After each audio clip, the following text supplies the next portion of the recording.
Ei, moço, já matou uma velhinha hoje?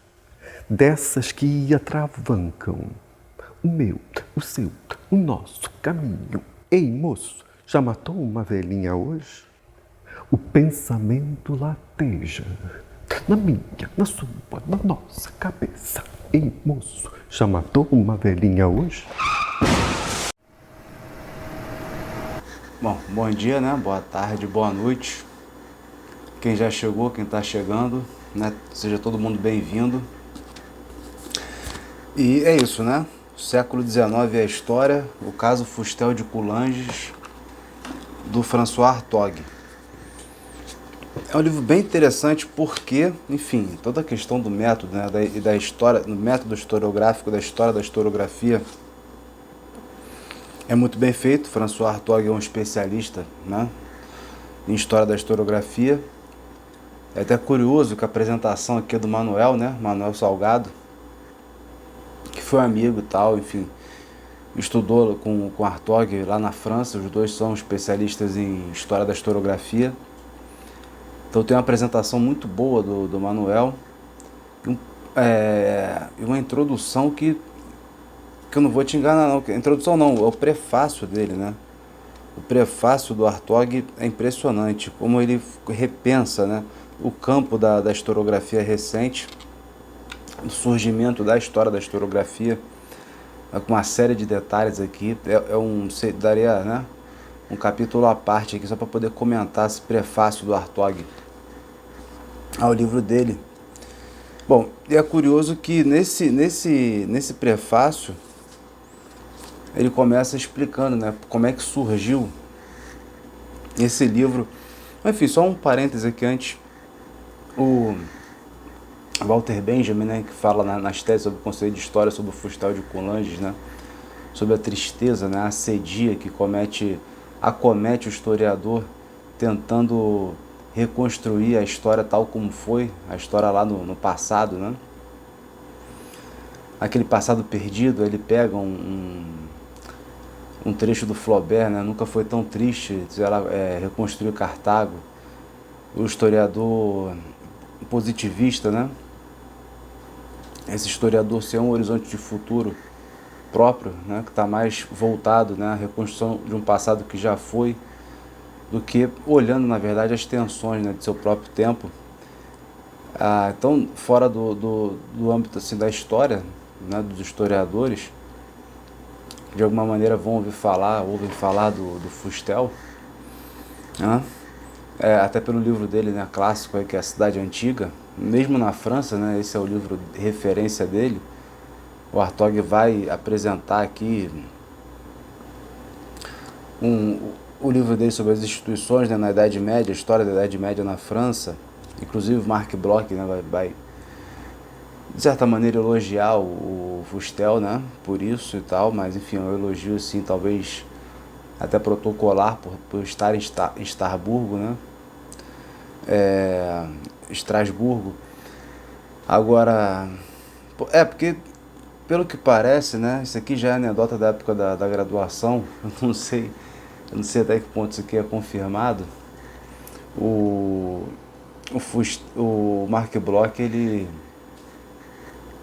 Marc Bloch não conseguiu, né, a tese dele sobre os reis taumaturgos e tal, não conseguiu um posicionamento razoável ali em Paris, né, não conseguiu ficar em Paris.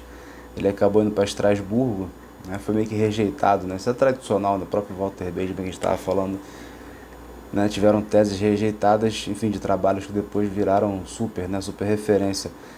Então, o Marc Bloch, por ter, né, tido, né, trabalhos rejeitados, eu acho que, se eu não me engano, são os reis taumaturgos, acabou indo para essa universidade que seria mais periférica. E aí, falando, né, sobre a Idade Média e tal, ele acabou rendendo homenagem ao Fustel de Coulanges, que é o cara que, né, foi alguém preocupado, né, com o estudo da história medieval, né, como se fosse uma espécie de precursor. Mas é um elogio, a gente vê aqui depois no fim, né, porque é um elogio um pouco, talvez, protocolar, porque tinha outras coisas em jogo naquela geração de 1930, né, da primeira geração dos análises, Inclusive, um desses objetivos do Hartog é resgatar esse cara que foi, né, um pouco soterrado, né? Na época dele mesmo, né? Ele foi, quer dizer, não tanto na época dele, mas ele teve um fim inglório. Na época dele não conseguiu tanta glória assim, relativa, né? Uma glória relativa, mas uma glória póstuma muito boa, porque a ação francesa, né, acabou cooptando, né, Marat, né, Marot, não sei como é que fala o nome desse rapaz aí, Maurras, né, Marraus,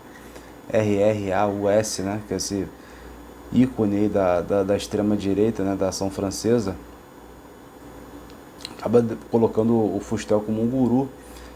E o Fustel realmente depois, quando passa a onda, né, da extrema direita, ele acaba ficando soterrado e vem a onda, né, a contra-onda, né, dos análises. O Fustel fica meio que fora, né, né, enfim, da ótica, né, do nosso olho aqui como historiador. E aí o Hartog, né, enfim, é da década de 80 esse livro aqui, depois ele reedita, por isso que ele escreve esse prefácio aqui muito bom.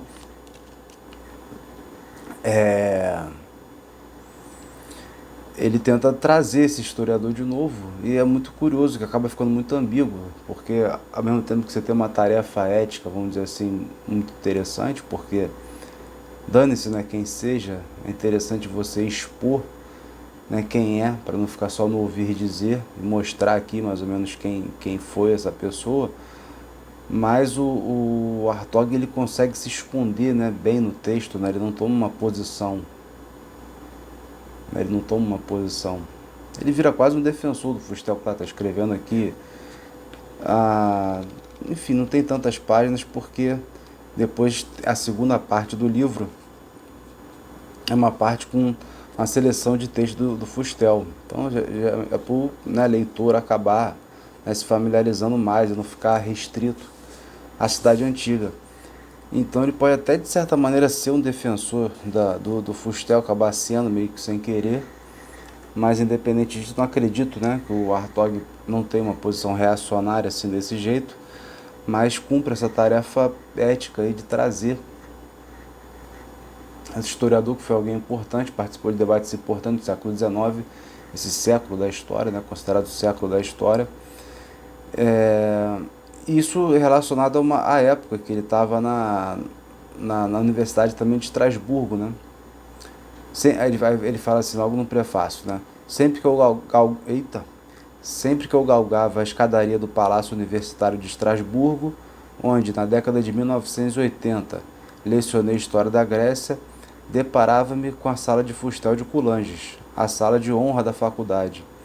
Este livro deveria, portanto, intitular-se Reflexões sobre a História numa Escadaria. Então, né, ele subia e descia, né, eu olhava lá a sala, aquela sala de honra ali, falava, pô, aquilo devia ficar na cabeça dele. Então é curioso, né, que uma faculdade, né, não está em Paris, né, naquela, né, na Sorbonne e tal, né, o Colégio da França, essas coisas assim. Abrigou pessoas importantes, né, historiadores importantes, tem o Fustel como um patrono, né, uma grande referência. Então essa vivência do Hartog acabou fazendo ele estudar essa pessoa, né. Então acho que esse é o início, né. E qual é o contexto, né? O contexto já no caso do próprio Fustel. O contexto do Fustel é um contexto posterior ao Guizot, né? François Guizot, o responsável aí, oficial pela escrita da história da França, a par da geração de 1830, né? Já a monarquia francesa e tal. A história é chamada História Liberal, né? O Fustel chega depois, né? Então ele chega como querendo se opor a essa história liberal, essa história oficial, né? A forma como trata isso em um ponto, né? Ele é, vamos dizer assim, um historiador não liberal, né? Vai dizer que um dos críticos dele até que ele é um historiador mais da ordem do que da liberdade. E no outro ponto, uma briga com o Monod, né? Que é dos metódicos, né? O método tradicional, né? Não sei, não é que ainda hoje é aceito, né, mas é o método moderno de escrita historiográfica, foi construído ali né, com o Monod, com o Seignobus, também não sei falar, né, como é que é as deficiências de não saber pronunciar, né, as palavras numa língua estrangeira, mas é o método tradicional, né, os metodistas do século XIX, né, o François Dosse tem aquele livro dele sobre a historiografia do século XIX, corrente historiográfica na França, né, fala bastante sobre esse método, né, e também uma germanofilia, vamos dizer, uma francofilia na Alemanha também, uma troca intensa de saberes. A França, né, tem o Michelet, tem esse Guizot, tem o Monod, tem uma série de historiadores. Os alemães também estão bastante empenhados no saber, no conhecimento histórico e na ciência também, de modo geral, né? Você tem uma troca pelo Cláudio Bernard, né? Quem leu Canguilhem pode ver isso, né? O Cláudio Bernard, mas você tem lá os fisiologistas alemães e como é que eles trocam entre si, né? Uma série de conhecimentos. E como Fustel está num lugar, numa situação assim da época da Comuna de Paris, ele é anticomuna, claro, né? Ele é anticomuna, ele é antirrevolucionário, vai ser um profundo crítico, né, da germanofilia, né, dos germanófilos. Ou, por exemplo, colocar assim como se as invasões bárbaras, no caso, né, os germanos e tal, aqueles bandos, quando invadiram ali a antiga Gália e tal, né, que depois se tornou a França, vai falar que não, eles não deram contribuição nenhuma, né, porque eles eram bárbaros e tal. Você não tem um espírito guerreiro, um espírito, sabe, uma coisa que seja boa. Ao contrário de outro historiador, o próprio Renan, né, o Renan, tão famoso também, né, francês, e que o Eduardo Said faz uma análise tão boa, né, uma análise crítica tão boa no orientalismo. Então ele vai, na verdade, tentar se recuar em relação à Alemanha, porque tem a Comuna e tem a invasão lá, né, com o Bismarck, né, acaba com a moral dos franceses ali, né, e, enfim, muito disso vai ser atribuído à Comuna, realmente, né, o reacionarismo aí vai atribuir à Comuna de Paris, e aí ele tenta, entendeu, fixar, né, o método dele, né, a partir da cidade antiga, a partir do túmulo, né, a partir da morte, é uma coisa meio macabra. Assim diz o Hartog, né, sobre essa concepção do Fustel na cidade antiga, né? O morto vence o vivo, recuando até as origens. É ao redor do túmulo que se efetuou a transmutação do homem em ser social, do cadáver do antepassado, que graças ao cumprimento escrupuloso do ritual, continua a sua existência na outra vida, sai, por assim dizer, o corpo social. Então, desse cadáver, né, do fogo, né, do fogo sagrado ali que as famílias se uniam, né, para cultuar os seus ancestrais, é a partir daí, desse tipo de associação, que nasce a sociedade antiga.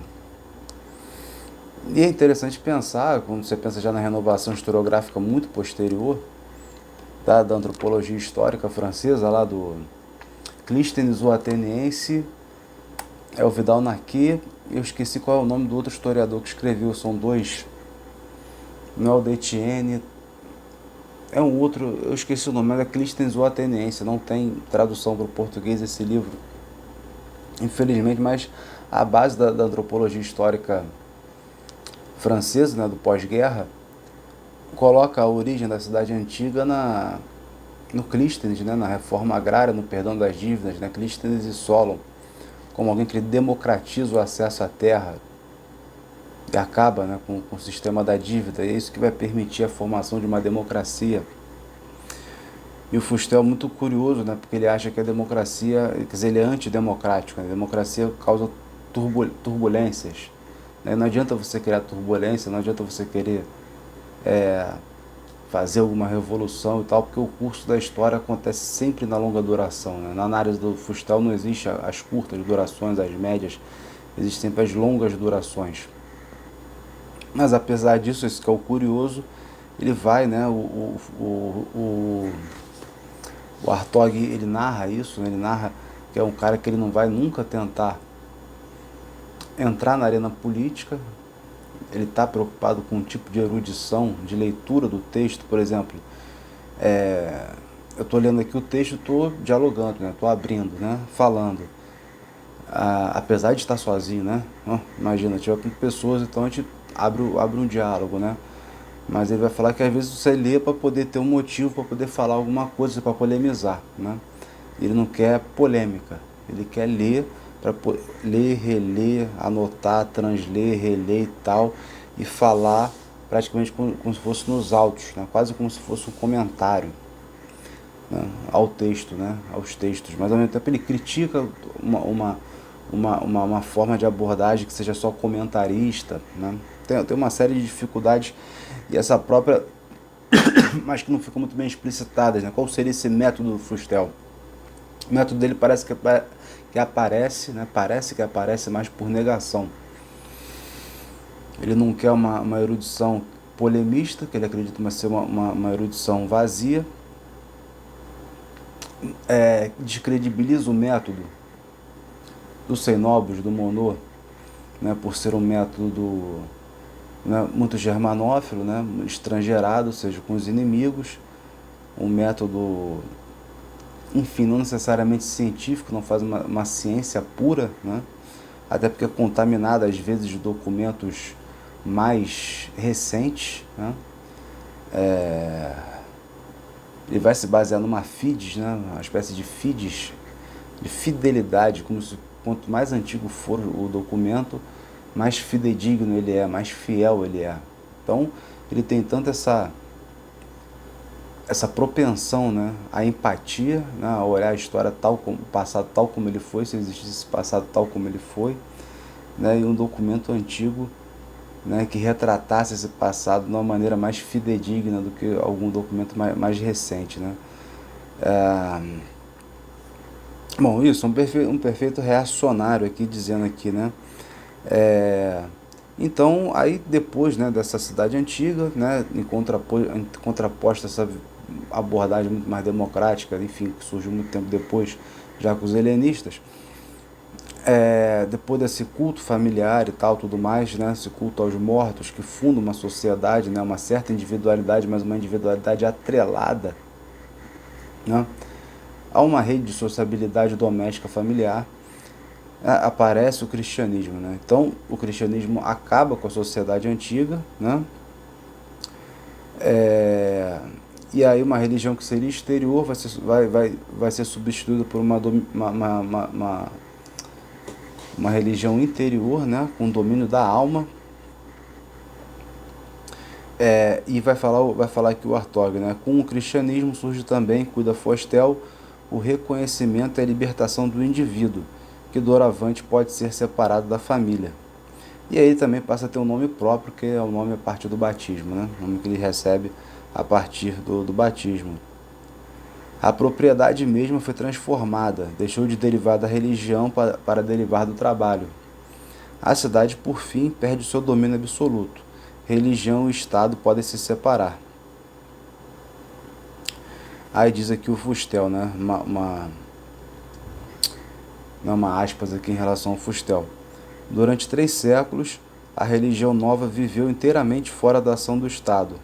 Ela soube passar sem a sua proteção e até lutar contra ele. Fecha aspas. A lembrança dessa gloriosa época persistiu, apesar de Constantino, e não obstante os esforços de uma parte do clero. Se o estoicismo abriu o caminho para que se reconhecesse a autonomia do indivíduo, foi preciso o cristianismo para torná-lo universal e concluir essa libertação. Ele, abre aspas, Fustel, foi a fonte de onde proveio a liberdade individual. Libertada a alma, o mais difícil estava feito, e a liberdade tornou-se possível na ordem social. Liberdade em potência ou talvez em ato, mas toca-se aí na sua origem histórica. Ou seja, você só é livre na medida que você tem, né, essa fonte, essa vinculação com a religião, né? Não existiria uma liberdade ateia, né? Enfim, isso é uma longuíssima discussão, uma imensa discussão, mas o princípio é que, né, A, a monarquia, às vezes, poderia acabar favorecendo, né, uma espécie de democracia. Isso é assim, um pouco contraditório, que parece um pouco contraditório.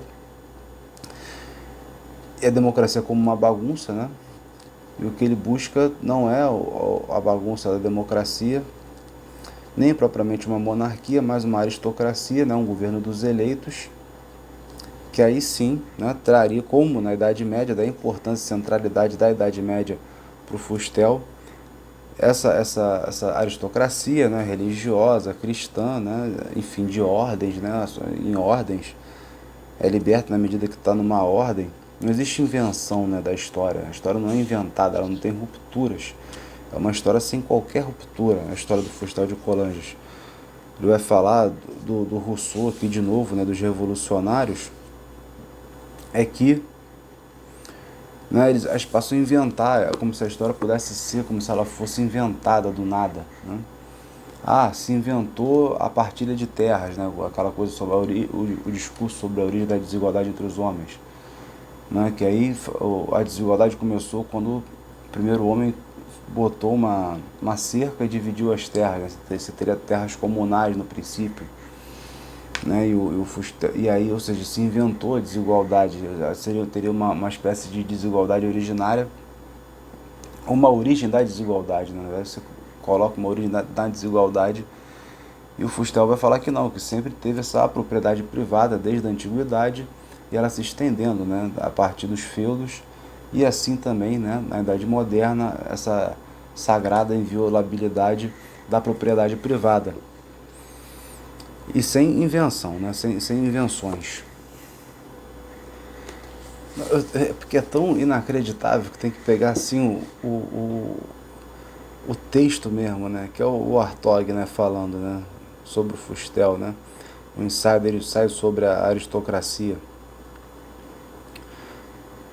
A liberdade é um bem valioso demais para ser posto nas mãos dos democratas, que na verdade a ignoram. Se a liberdade para todos é necessária e salutar, mas não é nem salutar nem necessário que o governo pertença a todos, somente uma aristocracia pode querê-la, instaurá-la e preservá-la. Ao passo que, no horizonte comum à democracia e à monarquia, só o despotismo pode escrever-se. A democracia total será também a verdadeira monarquia. Muito louco, né? É muito louco. Deixa eu pegar aqui o que o próprio Fustel escreve.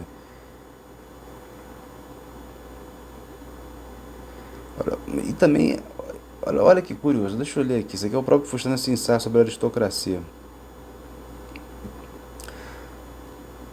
Aquela que suprime a liberdade, aquela que reina despoticamente sobre o corpo e sobre a alma, aquela que não aceita nenhum limite, não tolera nenhuma oposição, aquela que desejará regular tudo, e tudo decidir e fazer, aquela que pretenderá organizar o trabalho ao seu modo, aquela que eliminará a concorrência, extinguirá toda e qualquer atividade, reduzirá toda a riqueza ao nível de uma mesma pobreza, anulará qualquer superioridade intelectual e moral, e fará reinar na triste e sombria França a igualdade da ignorância e da miséria.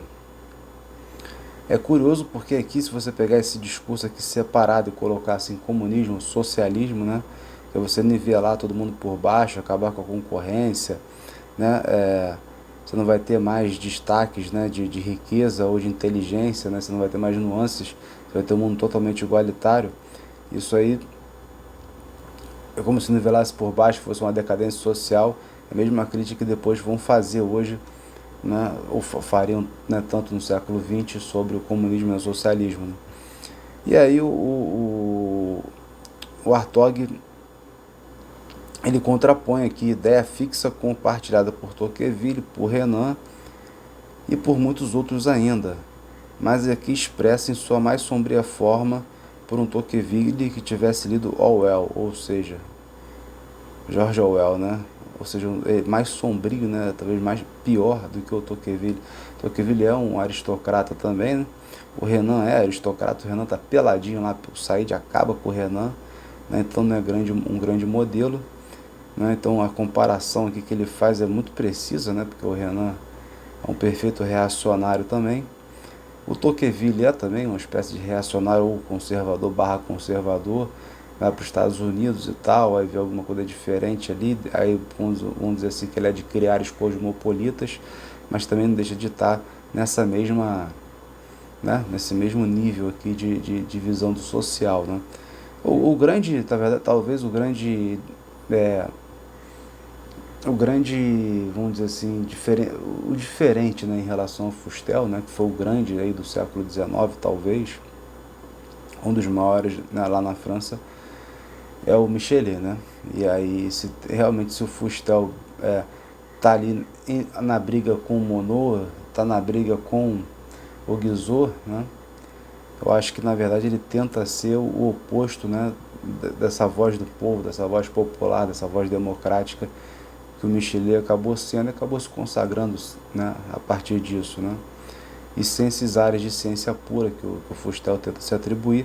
Então tá aqui o Fustel, tá o Tocqueville, aí o Hartog compara com o Tocqueville e com o Renan, mas olha que curioso, né? Porque dentro desses debates, né, pós-comuna, tal do sufrágio universal, e bota o Flaubert está sempre aparecendo, né? O Hartog acho que é muito inteligente nisso, né? Porque o Flaubert tem a cara de reacionário, isso é uma coisa muito pessoal minha, né? Enfim, tu leu o Flaubert e tal, ele tem uma cara de reacionário, um cara ser, entendeu? Um cara bem brabo mesmo, bem, né, direitista, a gente falaria hoje com a linguagem de hoje, né? Seria um Vargas Llosa aí no caso, né? É o que me parece, eu não sei porque eu também não tenho tanto conhecimento assim do Flaubert para poder falar. Mas ele destaca cada parte aqui do Flaubert que é impressionante, né? O Flaubert realmente, pelo menos em termos políticos, né? Vou dizer que é difícil aqui analisar a parte literária dele e tal, é bem complicado. Então vai falar aqui o Flaubert, né? Sobre, né? Eles estão falando sobre o sufrágio universal, a questão do voto, né? Depois da comuna. É, mas, ó, aspas para o Flaubert, mais tolo do que o direito divino, porque a massa, o número é sempre idiota, fulmina Flaubert. E a instrução gratuita obrigatória, abre aspas, só contribuirá para aumentar o número de imbecis. Bom, então esse é o solo, né, vamos dizer assim, onde está aparecendo esses cidadãos aqui, né? É o solo onde tá o Flaubert aqui, né? Eu tive que trazer essa parte porque são posições incríveis, né? Especificamente sobre a Revolução, né? Bom, o que vai aqui resumir e dizer, né, o Hartog, né? Expondo o Fustel, né? O que é em síntese a Revolução? Um momento de completa inadequação entre as palavras e as coisas. Para quem é capaz de ver, ela não passa de uma sequência de acidentes, enquanto seus protagonistas nadam na ignorância e se afogam na ilusão. Seja como for, ela nada tem de profundo. Por terem acreditado que a ordem social resultaria da convenção e era uma obra artificial, os revolucionários envolveram de fato a França na política ficção, enquanto a organização social não é o resultado de uma convenção. Ao contrário, ela nasceu da própria essência da natureza humana. O homem é social por natureza e por origem, ou seja, isso não tem um trabalho humano, da inteligência humana, para poder modificar o estado de coisas, né? Essa desigualdade, ela é assim, ela vai ser porque ela faz parte da natureza das coisas, né? Essa sociabilidade humana, essa própria forma de sociabilidade humana é da essência da natureza, né? Humana, no caso, né? Do ser humano. Então, uma obra artificial, o Rousseau fala que botaram, né? Separaram as terras ali, botaram um gradeado ali, não, uma teia ali de arame farpado, falou isso aqui é meu, isso aqui é teu. Ou seja, foi uma criação, se isso foi criado, isso pode ser desfeito, né? Ou pode ser criada uma coisa melhor, mais justa, mais igualitária. Esses são os sonhos aí dos revolucionários e tal, uma invenção, uma obra artificial, né? Você criar um artifício. Pro Fustel não, né? Pro Fustel dá tudo certo. Olha só, aí quando o Walter Benjamin fala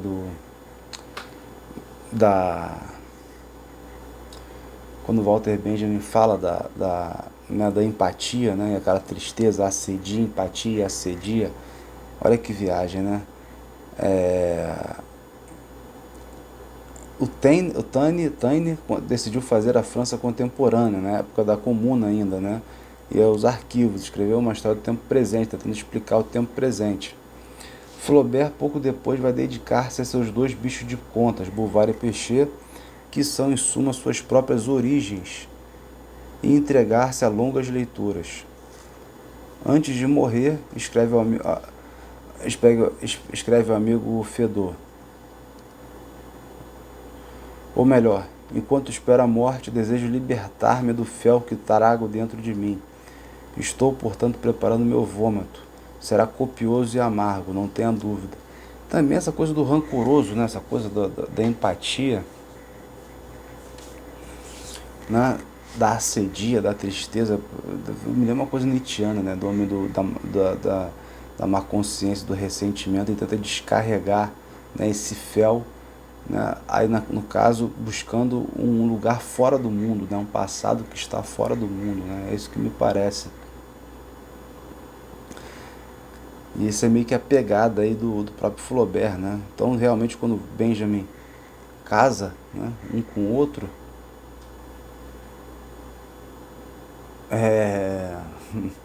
parece que tem muito mais relação, né, do que parece, né? Bom, vamos lá. Bom, é isso. Eu acho que, enfim, um núcleo aqui, algumas... é isso, o livro tem todos esses livros tem tantos detalhes que é impossível, né, num programa assim, a gente conseguir resumir. Mas eu vou terminar lendo aqui os dois últimos parágrafos, porque traz, né, o que o Fustel aqui, o Hartog, né, vai vendo no Fustel, inclusive como a resposta, né, do Bloch, né? O Bloch faz esse elogio, né? Comecei falando sobre esse elogio do Bloch, e como ele depois inverte, né, a ordem das coisas. Até curioso também, né, que você tem outro detalhe que está perdido aqui nesse livro, é a polêmica do Fustel com Durkheim, né? Não chega a ser uma polêmica frente a frente, mas como Fustel buscava uma história pura, né, uma ciência pura, ela seria por si só uma sociologia, né? Uma ciência da sociedade, não precisava criar o termo sociologia, achava a sociologia inútil. Então, tá aí duas figuras marcantes do século XIX francês, que é o Michelet e o Durkheim, que o Febvre vai se colocar contra na fortuna póstuma do Fustel. Ele vai ficar com os historiadores também de matriz mais conservadora.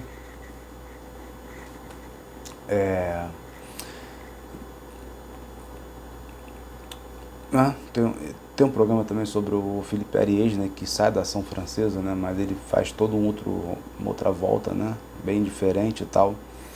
Então ele vai, enquanto vivo, estar contra pessoas, vamos dizer assim, relativamente, que fizeram coisas relativamente importantes, né? Eu acho que são dois grandes aí, o Durkheim e o Michelet.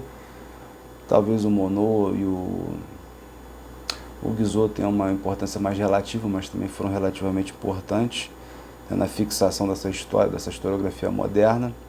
Ele vai estar contra tudo isso, né? Então está próximo de quem, né? Então ele está próximo do Flaubert, está próximo do Renan, né? Está próximo de uma certa aristocracia, né? Então eu acho que dentro desse sentido dá para se colocar aí numa linha de continuidade, assim, num lugar razoável, que é a existência, né? De direito a viver, né? Ele é um reacionário, mas enfim, tem esse direito a viver. Então eu vou colocar aqui, vou ler esses últimos parágrafos, que fica o seguinte, ó.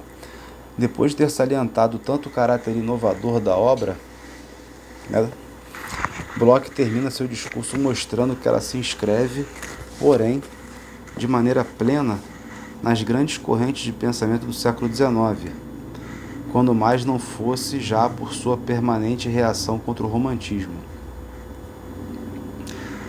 Assim, ela ainda está próxima e já distante. De fato, No momento em que tem início o empreendimento intelectual dos análises, Bloch e Febvre vão também se servir do nome de Fustel para estigmatizar os limites de uma história que pretendem ultrapassar. Nos caracteres originais da história rural francesa, de 1931, Bloch começa por evocar uma anedota. Em 1885, Sibbon, o historiador inglês do regime agrário, escreveu a Fustel para lhe indagar se o open field é atestado na França. tá zoando, né? Enfim. Fustel respondeu que não encontrou traços dele nos documentos, ou seja, está bem característico, né? Se não está no documento, não existe. Eles não querem olhar para a vida, né? Está tendo a Comuna de Paris, vamos para os arquivos. Né? Se o mundo de fora está ruim, vamos tentar inventar um mundo melhor, né? Mas só na imaginação, né? Um mundo imaginário. Que na verdade você não tem que ter mudança social, né? Porque toda mudança social seria prejudicial. Aí, aqui começa o Bloch, né? Entre aspas. Não constitui um desrespeito à sua ilustre memória, acrescenta Bloch. Lembrar que Fustel não era daqueles para que o mundo exterior existe com intensidade. Fecha aspas. Ele decidira mesmo nem sequer vê-lo. Mas trata-se aqui de um olhar preciso. Ao ver apenas os textos, Fustel via de maneira insuficiente e até falsa. Leitor de cartas e diplomas, não sabia ler uma paisagem, por não possuir o olho do geógrafo que sabe elevar-se do que se vê para o que não se vê, ou não se vê mais, ir do presente para o passado, só aceita como legítimo, fechado em seu gabinete de trabalho, o movimento que vai do passado em direção ao presente. Eu acho que isso aqui é fundamental, né? No olhar assim do Fustel, ao passado em direção ao presente, proibindo a si próprio, por princípio, o ter acesso a ele. Ele se proíbe de ter acesso ao presente e tenta buscar esse passado que também não existe, com o passado ideal, idealizado, né? Ou natural, né? Sem artifícios, enfim, etc., religioso e tal. Da mesma forma, Febvre, 2 anos depois, em 1933, passara boa parte de sua aula inaugural no Colégio de França a criticar, com uma mordacidade pelo menos retórica, em que a famosa frase simboliza e condensa até a caricatura no ensinamento de Fustel. A história faz-se com textos. Na verdade, eles estão sacaneando Fustel pra caramba, né? Útil no início por sua exigência de precisão e de erudição, tornou-se excessivamente perigosa, pois dela acabou por se originar a história positivista. Mas antes de tudo, uma história contraída e mutilada, abstrata e sem vida. Ela própria é resultado de uma cultura escolar e universitária baseada apenas em textos, estudo de textos e explicações de textos, que formava gerações de textuários, a trabalharem todos com as cortinas abaixadas e as janelas fechadas. Denúncia, portanto, dos malefícios da explicação de textos, que depois de 1870 tinha dado ensejo a tantas esperanças. Lembre-se da circular de Simon, de 1872, ou Fustel a escrever a Geoffroy, em 1875, que só queria ver o título de agregado ser concedido àqueles que sabem ler, reabilitação correlativa da invenção retórica, segundo a partilha estudada anteriormente e retomada do Sr. Charles, valorização de Michelet. Após haver criticado a ilusão que leva a crer que se passa dos textos aos fatos, por assim dizer, sem transição, Febvre volta pela última vez à questão dos textos para concluir apressadamente. Os textos sim, mas são textos humanos, história, ciência do homem. Os textos certamente, mas todos os textos. Os textos evidentemente, mas não apenas os textos. Fecha aspas. Assim, a austera figura de Fustel resume os avanços e as limitações, mais ainda os de seus sucessores do que os seus, da história do século XIX. Por trás da miopia e da timidez de uma história tornada positivista, ele pode ser reconhecido como um antepassado legítimo, já um pouco remoto, de quem um tempo se encarregou de nos separar. Bom, por isso que eu falei que a postura do Hartog é bastante ambígua, né? De qualquer maneira,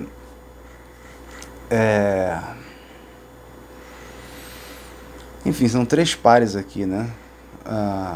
Que ele se volta contra o par Guizot, Monod, Durkheim, Michelet, e depois que vai contra ele Bloch e Marc Fevre. E ele estaria numa tríade que é o Tocqueville, junto com Tocqueville, com Flaubert e o Renan, ou seja, mais 4, né? Fustel, Tocqueville, Flaubert, Renan.